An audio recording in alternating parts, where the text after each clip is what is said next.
Our top focus this hour, a Saudi Arabia-led coalition has launched a strike at Yemen's Mukalla port, targeting what it called foreign military support for separatists.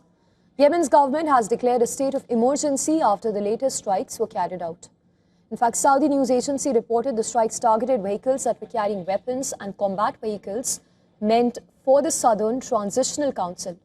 The Saudi state news agency reported that the weapons were offloaded from ships that had actually arrived from the port of Fujairah on the east coast of United Arab Emirates.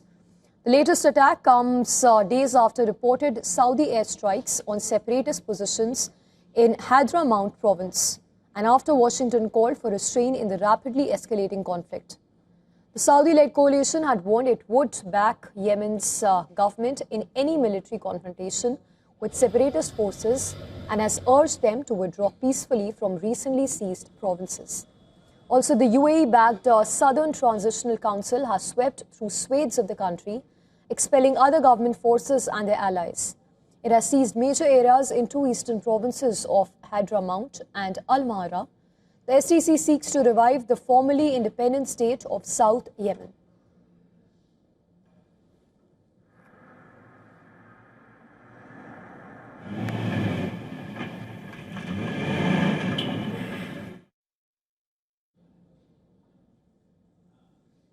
Supporters of the separatists have been gathering regularly in cities including Aden to demand they declare independence, with the largest rallies taking place every Friday.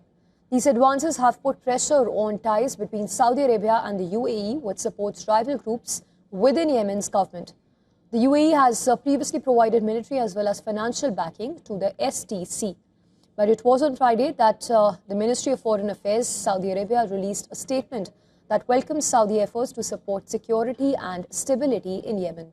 A joint UAE-Saudi military delegation even visited Aden earlier this month, asking the STC to return the seized territory, but the group refused.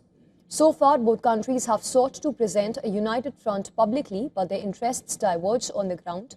The fear is that it could strain their coalition against the Houthis, who rule the country's capital, Sana'a. The Yemen government is a patchwork of groups that also includes the STC and is held together by shared opposition to the Iran-backed Houthi rebels, the latter having pushed the government out of Yemen's capital Sana'a in 2014 and secured control over most of the north region.